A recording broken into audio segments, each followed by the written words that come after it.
Karena tidak mungkin seorang hamba itu mengosongkan dirinya dari dunia. Keperluan dunia, kita ada di mana? Di dunia. Pasti saja banyak keperluan. Makanya dibahas sebelumnya, bukan tidak boleh punya harta, bukan tidak boleh punya jabatan, kekuasaan, tetapi jangan sampai itu semua melalaikan ibadah kepada siapa? Allah Subhanahu wa ta'ala. Nafsu itu disebutkan dalam syarahnya oleh Syekh Ihsan, wal nufusu sab'atun bil asli al-sofiha. Nafsu itu ada 7. Nama-nama nafsu itu tergantung sifat-sifatnya. Ada yang disebut nafsu ammarah. Ini udah populer ya. Disebut nafsu ammarah itu karena mengikuti dalam firman Allah Subhanahu wa ta'ala surat Yusuf, annan nafsa atau innan nafsa la ammaratun bisu. Di Quran ada ya. Sesungguhnya nafsu itu memerintah kepada kejahatan. Nafsu yang suka mendorong, memerintah, mengajak kepada kejahatan, itu disebutnya nafsu apa? Marwah. Makanya kata Imam Ghazali, tidak semua nafsu harus diperangi, karena ada nafsu mutmainnah. Yang pertama nafsu itu adalah nafsu amarah. Ada lagi nafsu lawamah. Nafsu lawamah. Di Quran ada nafsu lawamah disebutkan. La uqsimu bin nafsi lawamah. Nafsu lawamah itu orang sudah cenderung ibadah, tapi masih gemar berbuat dosa yang kadang-kadang membuat menyesal pada diri. Kedua, ada lagi nafsu itu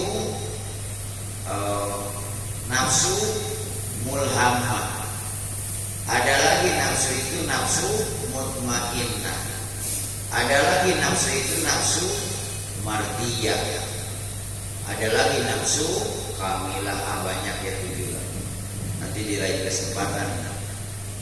Nah, kita itu tidak mungkin bisa mengosongkan diri daripada dunia, karena memang kita hidup di mana? Di dunia. Tentu keperluan dunia itu selalu ada, dan tidak mungkin kita bisa menekan hawa nafsu hanya dengan satu kali saja. Tidak bisa. Melainkan kita harus continue memerangi hawa nafsu, itu harus continue, terus-terusan. Berganti waktu, kan berganti. Yang dihadapi itu masalahnya apa, nafsunya itu apa, bentuknya itu apa. Nah, oleh karena itu harus continue ketika kita ingin menjadi orang yang betul-betul ibadah kepada Allah Subhanahu wa ta'ala. Sama halnya seperti setan itu harus terus diperangi. Oleh karena setan itu disebutnya juga musuh, ya kan? Lakum aduwwun mubin di Quran ada. Setan itu adalah musuh yang sangat jelas, harus diperangi.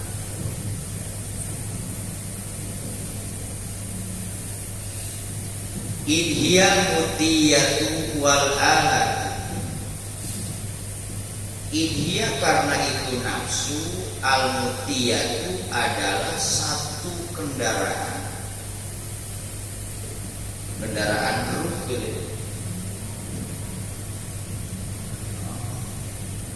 Budaknya lah itu. wal alatu dan alat. Nafsu itu adalah kendaraannya apa? Ruh dan alat. Wala matma'a aidon, dan tidak ada harapan lagi fi muwafaqatiha. Ini kenapa Mas?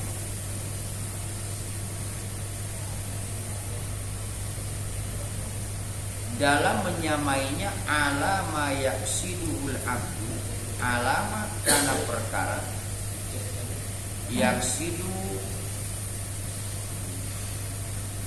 yang menuju siapa al-abdu manusia abid yang ibadah minal ibadati dari ibadah wal iqbali dan menghadap alaiha kepada itu ibadah. Idya majmulatun ala diddil khairi, karena nafsu itu diwatakkan kepada lawannya kebaikan. Oleh karena nafsu itu selalu menghalang kepada ibadah kita, karena nafsu itu diwatakkan sebagai penghalang kebaikan. Kalawi wa atsba'iha lahu, seperti bercanda lawi itu, wa atsba'iha dan pengikut nafsu laha kepada itu nafsu.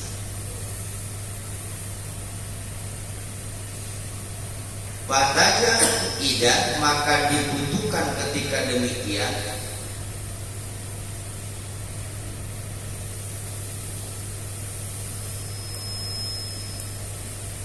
bila ayul jimah bilijami taqwa, maka ketika demikian dibutuhkan ayul jimah mengadali mengikat. Kalau kuda kan dikadali, diikat hidungnya sampai ke sini, tali apa ya? Pengendali kuda, apa itu? Tali itu. Dengan apa? Bilijami takwa, dengan lijam takwa, tali pengendali ketakwaan. Tali pengendalinya itu apa? Takwa, untuk mengendalikan hawa nafsu. Karena tadi nafsu itu kan ibarat apa? Kendaraan, ibarat kudanya, tunggangannya, ruh, gitu ya, tunggangan ruh. Supaya larinya itu tidak kemana-mana, nah maka harus dikendalikan dengan tali kendali, namanya apa? Takwa. Tali kendali takwa. Kalau tidak dikendalikan ya kemana saja.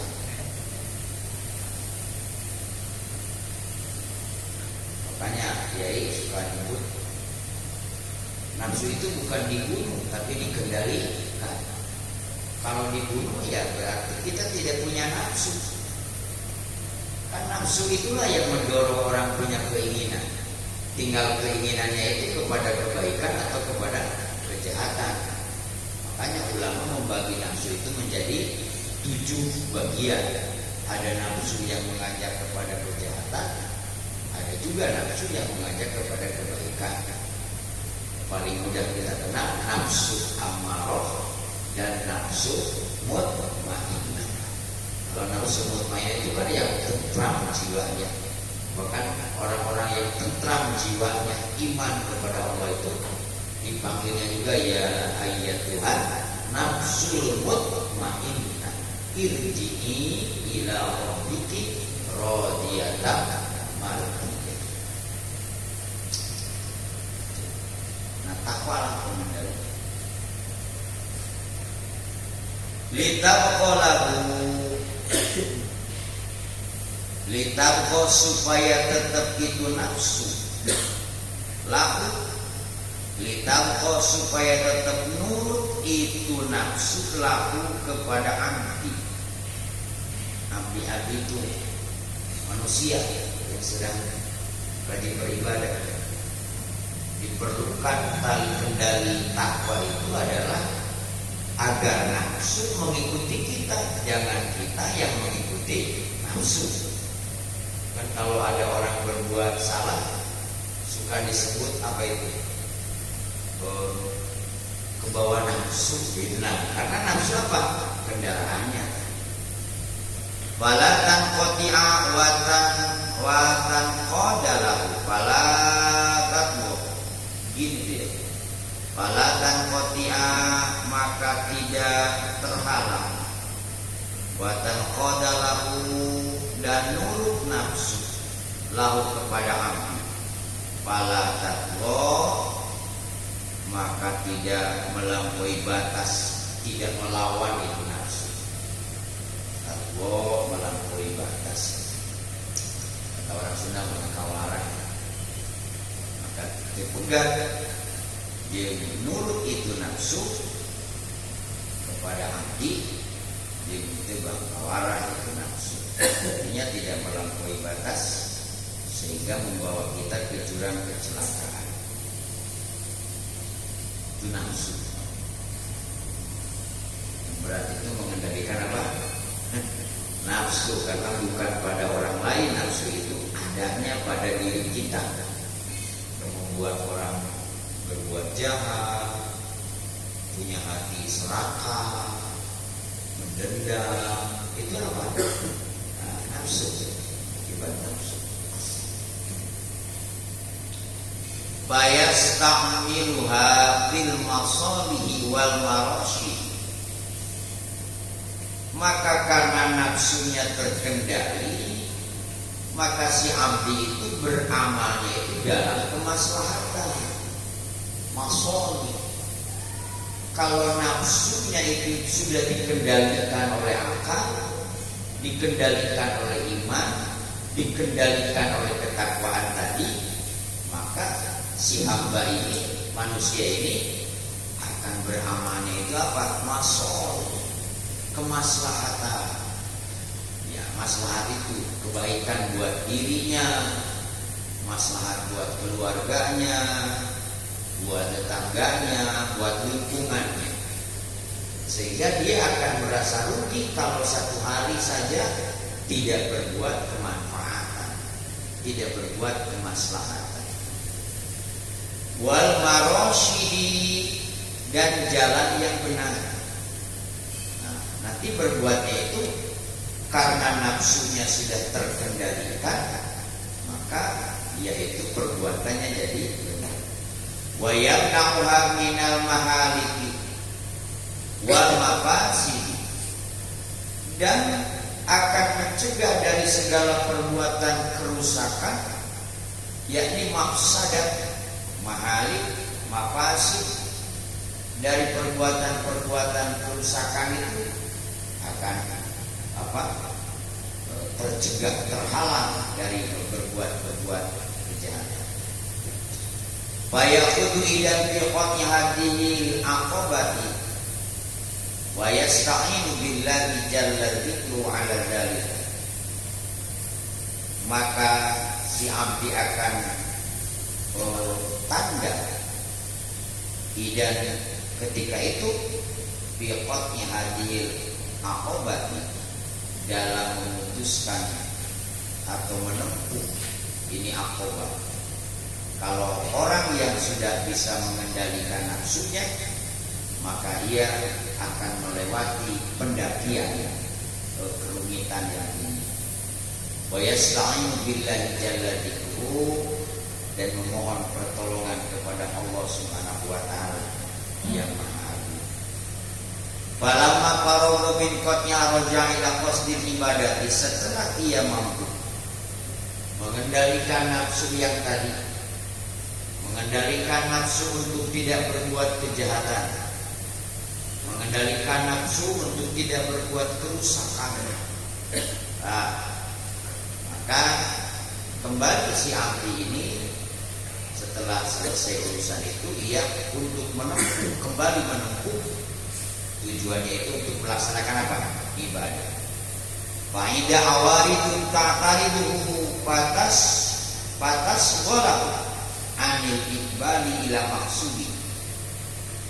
Faidah ketika begitu, tiba-tiba awaridun, ada penghalang yang menghalang kepada itu abdi. Ta'tariduhu yang menghalang kepada itu abdi, sehingga ia bisa berpaling daripada ibadah, menghalang daripada ibadah. Dengan apa? Patas waluhu anil iqbali. Ini yang menghalang, yang ini menyibukkan si abdi dari menghadap kepada tujuan untuk melakukan ibadah. Aduh, nafsu sudah mulai maksiat ditinggalkan, hatinya mulai dibereskan, tiba-tiba muncul lagi kesibukan.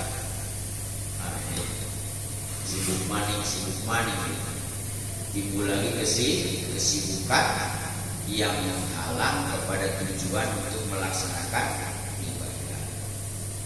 Wa tasudduhu anit tafarruqi lidzalika, mencegah daripada tafarruq itu selesai lidzalika untuk melaksanakan ibadah. Masya Allah, maksiatnya sudah tidak, tapi ini yang menghalang macam-macam kesibukan untuk melaksanakan apa? Ibadah. Timbulan hal yang baru. Ini artinya bahwa kita kalau sudah mulai rajin ibadah, jangan menganggap selesai sampai di situ, karena masih ada hambatan-hambatan yang akan menghambat ibadah kita. Betul. Makanya ada orang yang sudah rajin ibadah, begitu ganti tahun mundur lagi ibadah. Ada yang begitu ya. Nah, ada malah yang dari muda tekun, begitu tua, aduh, terhalang. Ada yang sebelum punya istri rajin, nah, begitu nikah, sudah ada masjid aja ya gitu. Nah, ini contoh bahwa ternyata kita itu jangan merasa sudah sempurna ibadah. Sudah sampai di tujuan, belum, karena penghalang-penghalang ini tidak akan lepas dari kita. Caranya bagaimana? Ya dijalani saja, ya kan? Dijalani saja tahap demi tahap. Karena kalau mundur lagi itu seperti orang sekolah, sudah mau selesai kelas 1 mundur lagi, nanti ganti tahun baru itu tetap masuk jadi kelas 1 lagi, kan gitu. Atau sudah kelas 3 misalnya, ilmunya sudah siap, tobatnya sudah, gitu kan ya. Udah kelas 3, tiba-tiba dia di tengah-tengah tahun sekolah keluar, ya kan? Apa dia bisa jadi kelas 4? Tidak, mesti ke kelas 3 lagi. Artinya problem yang ada di kelas 3, kesulitan yang ada di kelas 3, segala program pelajaran yang ada di kelas 3 harus diulangi kembali. Begitu hidup juga. Kalau dari pos 1, pos 2, pos 3 ini tidak satu persatu dilalui, tetap akan kembali kita bertemu dengan masalah itu. Jadi jangan bodoh, jangan putus asa, terus saja. Dalam tahapan ini kan tidak diukur dengan tahun, tapi diukur dengan tuntasnya pada diri kita. Di makom yang mana kita ada. Terus saja. Kama yang bagi seperti perkara yang bagi yang penting, tidak boleh ditinggalkan untuk dicari. Fata amala faidahiyya arba'ati, maka kemudian dia cenderung pada penghalang yang ini ada 4 persoalan yang akan menghalang. Jadi tadi kan ibadahnya udah rajin tuh, nafsunya udah diperangin tuh, dia sudah tidak mengikuti perbuatan-perbuatan dosa dengan sengaja, gitulah. Artinya nafsunya sudah dikendalikan. Nah, jadi tiba-tiba disibukkan lagi. Ini ada 4 hal. Mana ar-rizku yang pertama adalah rizki. Rizki. Nah, rizki ini kadang-kadang kan gitu ya. Pengajian lalu itu sudah disebutkan sebelum rajin ibadah kayaknya rezekinya gampang gitu ya. Begitu rajin ibadah tiba-tiba rezekinya jadi seret gitu ya kan ya. Nah ini mulai begini tutalibuun nafsu bihi, tutalibu minta fukahi naon an nafsu bihi karena itu rezeki. Nah, ini nafsu itu meminta kepada kita itu meminta rezeki. Artinya apa? Begitu rajin ibadah, mulai ada kekurangan pendapatan, mulai anak juga minta jajannya tambah, mulai istri juga minta belanja gitu ya. Nah, ini akan mulai mengganggu, menghalang semangat ibadah. Dan kadang-kadang ini menjadi problem yang sangat berat karena ini kebutuhan hidup. Watakulu dan ngomong, la budda li min rizki wa qiwamin. Nah, memang benar sih. Tidak boleh tidak, diri ini harus punya rizki, harus punya duit kan gitu ya. Nah, sekalipun rajin di masjid, bagaimana kalau tidak punya duit? Itu akan tersirat dalam hati, terucap, terpikir bahwa sedang saat enak ibadah, rajin ibadah, tiba-tiba hati ini ngomong bahwa kita ini butuh apa? Rizki, insyaallah. Apalagi santri ya. Lagi enak-enak mondok, teman kawin, begitu lihat pesta kawin, masya Allah, megah luar biasa. Santri mikir, nanti kalau saya kawin duitnya dari mana? Kan gitu ya. Orang tuanya bukan pengusaha, bukan orang tidak mampu, akhirnya mundur dia dari pondok. Kemana? Cari kerjaan ke kota, takut tidak bisa kawin. Bodoh dengannya ya. Masya Allah, banyak gitu ya. Allah biarkan. Nah ini rezeki urusannya. Wakiwamin dan tidak boleh tidak harus punya makanan pokok. Ngaji, sholat, kan kudu pakai bekal, kudu pakai makanan. Kalau tidak makan apa? Wakot tajaratu anihinya, sedangkan di akobah yang tadi sudah tajrid dari dunia, melepaskan urusan dunia sementara butuh rezeki. Wah, ini perang sendiri ya, perang sendiri. Watafaratu aidon, bahkan diri ini sudah apa? Diri ini sudah mengucilkan diri, tidak begitu bergaul dengan orang banyak, yang biasanya banyak relasi, mulai tidak menghubungi teman-temannya. Kenapa? Karena ingin fokus ibadah menghadap Allah Subhanahu wa Ta'ala. Tetapi ternyata tidak bisa. Kita kalau tidak berhubungan dengan makhluk, tidak bisa kalau kita tidak ada makanan. Oleh karena itu butuh yang disebut apa? Rizki. Famin aina yakunu qawami wa rizki. Maka dari mana aku bisa mendapatkan makanan pokok dan rizki, sedangkan dunia usaha ditinggalkan, relasi teman-teman juga sudah tidak dihubungi. Dari mana mendapatkan apa? Rizki. Allah biarkan.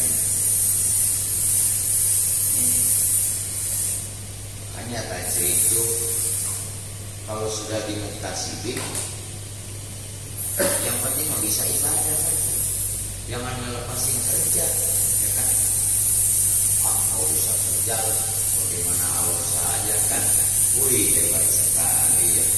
Oh, kita mah rizkinya itu melalui kerja, melalui usaha. Yang penting tidak memutuskan kita ibadah kepada Allah. Kerja ya terus, bersosial dengan masyarakat terus, ibadah juga terus. Pandai-pandailah kita mengatur waktu, mana waktu ibadah, mana waktu mencari nafkah. Itu aja. Insya Allah nanti juga barokah. Perkara hasilnya kecil atau besar itu kan lain urusan kita, betul. Kita itu hanya punya kewajiban ikhtiar, usaha, mencari, menyambut rizki yang sudah dianugerahkan oleh Allah Subhanahu wa Ta'ala.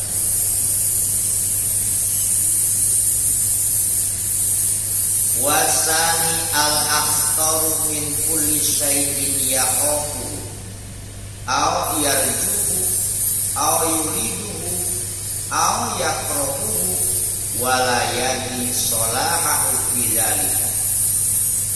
Kemudian ada lagi yang akan membuat kita ini gentar, terhalang. Kadang-kadang ada keretet hati dari segala macam hal yang menakutkan, atau sebuah harapan, atau sebuah tujuan, atau hal yang tidak kita sukai, berkecamuk dalam hati segala macam pembicaraan dengan diri, ya kan? Nah, padahal kita ini tidak tahu mana yang maslahat, mana untuk kita yang terbaik, tetapi hati kita direpotkan dengan rasa takut atau segala macam. Ada penuh harapan, tetapi harapan palsu, segala macam. Nah, termasuk al-fasaduh, kita tidak tahu apakah ini menjadi suatu kerusakan, tidak tahu. Li'anna awaqibal umuri mubhamatu, karena sesungguhnya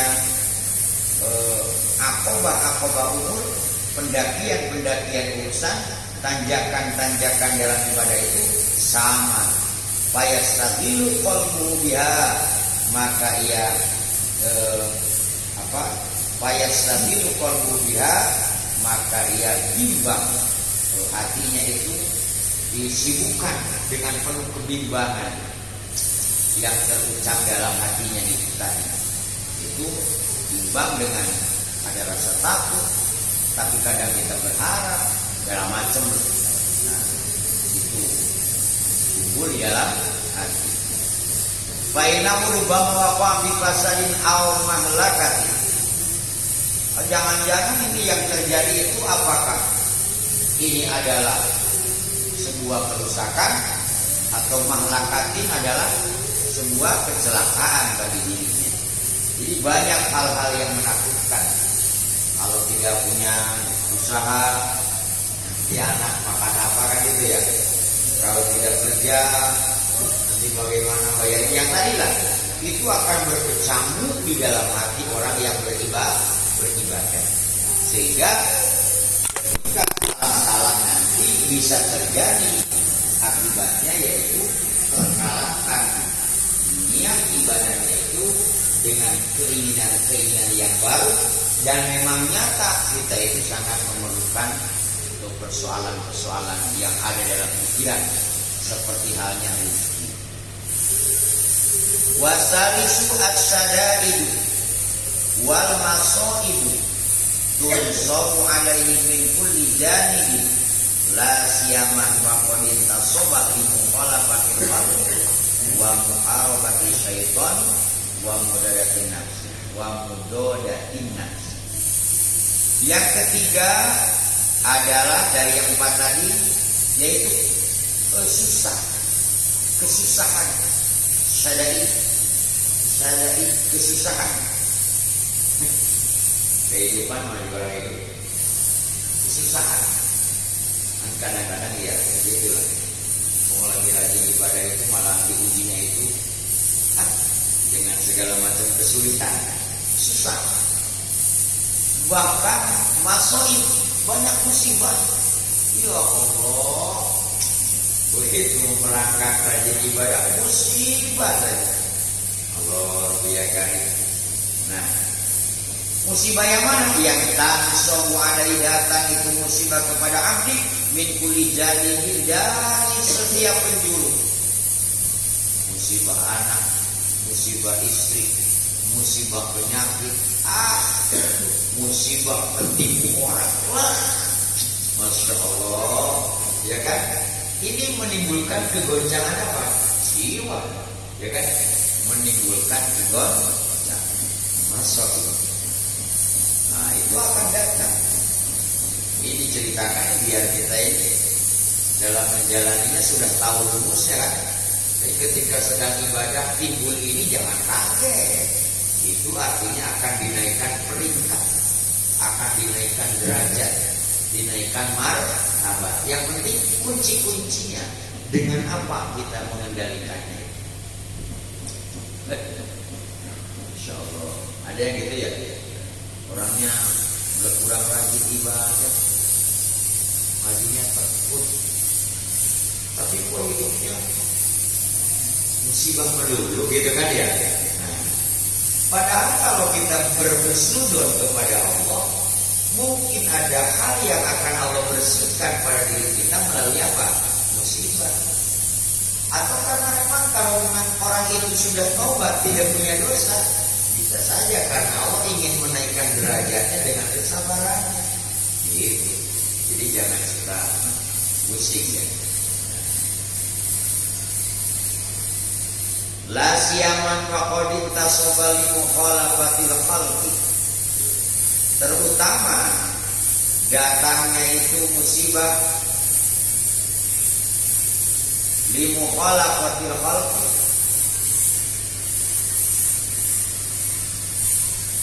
Bahasa kitanya lain dari yang lain lagi. Musibahnya itu lain dari yang lain. Tidak, yang orang lain tidak punya musibah itu. Insyaallah. Wa muharabati syaitani wa mudadatin nafsi.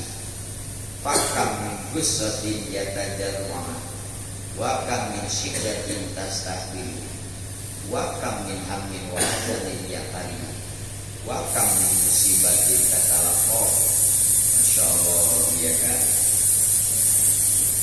Jadi banyak baik itu sudah jelas kalau godaan setan ya, peperangan, tekanan nafsu, ya kan, yang tadi hawa nafsu. Bahkan banyak lagi dari yang macam-macam lah. Hal-hal yang menimbulkan kesedihan, yang menimbulkan ketakutan, dan lain-lain sebagainya. Warabi'un, dan yang keempat anwa'ul qada minallahi ta'ala. Yang keempat macam-macam takdir dari Allah Subhanahu wa ta'ala terjadi kepada kita. Misalnya bil hulwi, dengan takdir yang manis, wal murri, dan takdir yang pahit. Ini pun akan datang. Di tengah-tengah kita menuju mempertekun rajin ibadah, takdir Allah pun menjadi ujian. Ada takdir baik, ya kan? Dapat keuntungan, tiba-tiba rajin ibadah, usahanya maju, karena merasa maju, bikin lagi. Akhirnya yang khawatir itu apa? Jangan sampai, nah kemajuan itu, kemujuran itu, keuntungan itu sampai melalaikan ibadah kepada Allah. Itu kan ujian. Ujian. Orang lagi rajin ibadah, tiba-tiba nasibnya tuh mujur, gampangnya ini. Awas, konsepnya itu ibadahnya jangan sampai ditinggalkan gitu kan. Karena baik itu bentuknya manis atau pahit, tetap itu adalah ujian.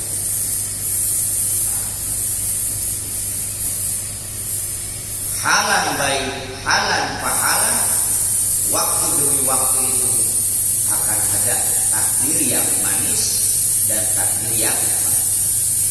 Wa nafsu tusari'u ila suhti wa tubadiru ila al-fitnati fastaqbalathu amin.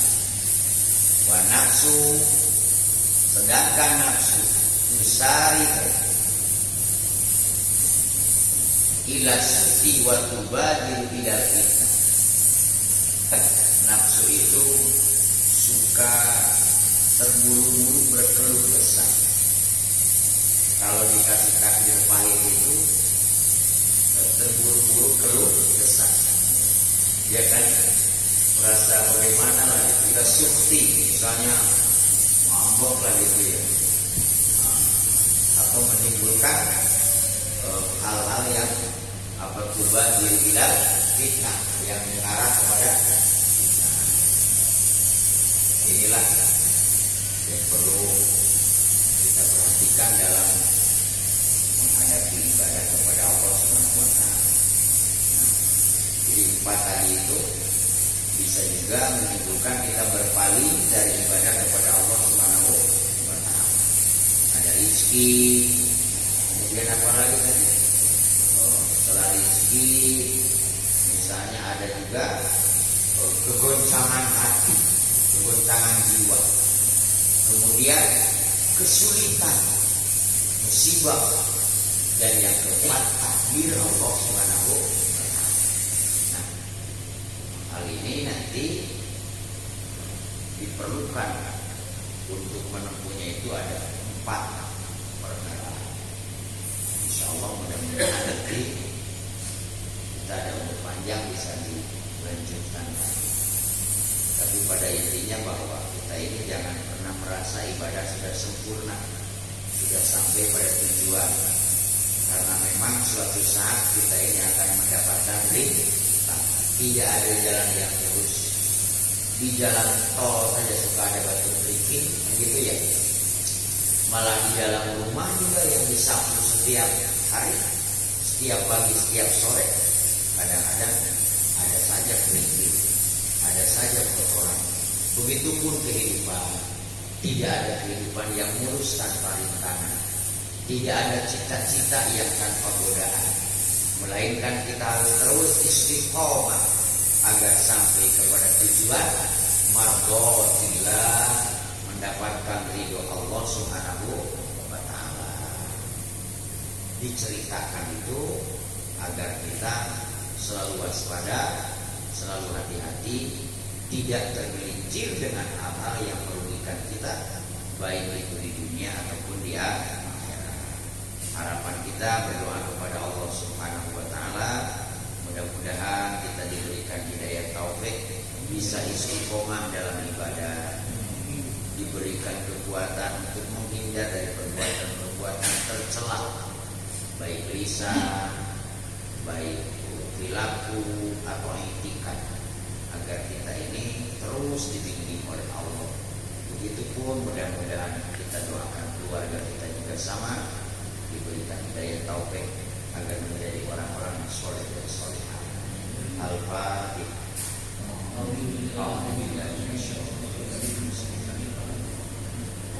Alhamdulillah. Iya.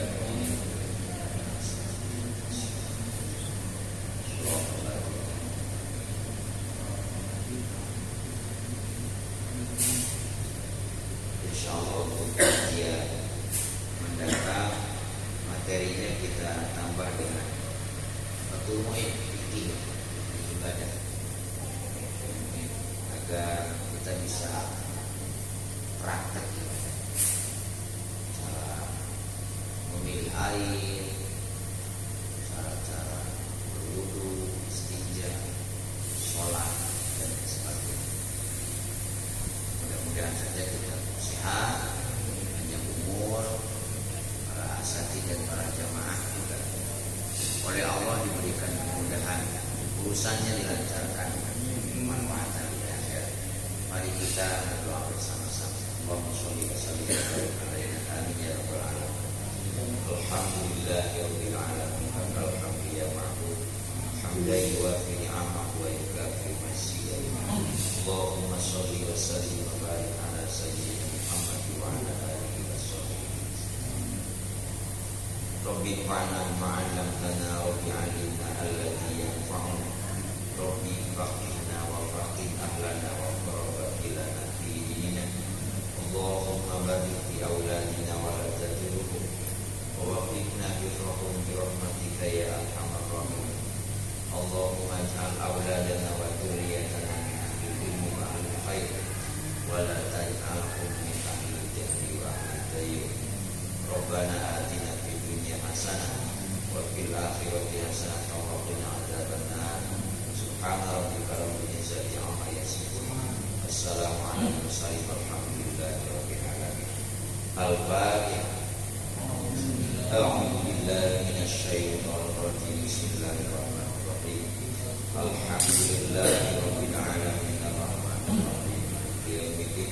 Iyyaka na'budu wa iyyaka nasta'in. Ihdinas siratal mustaqim.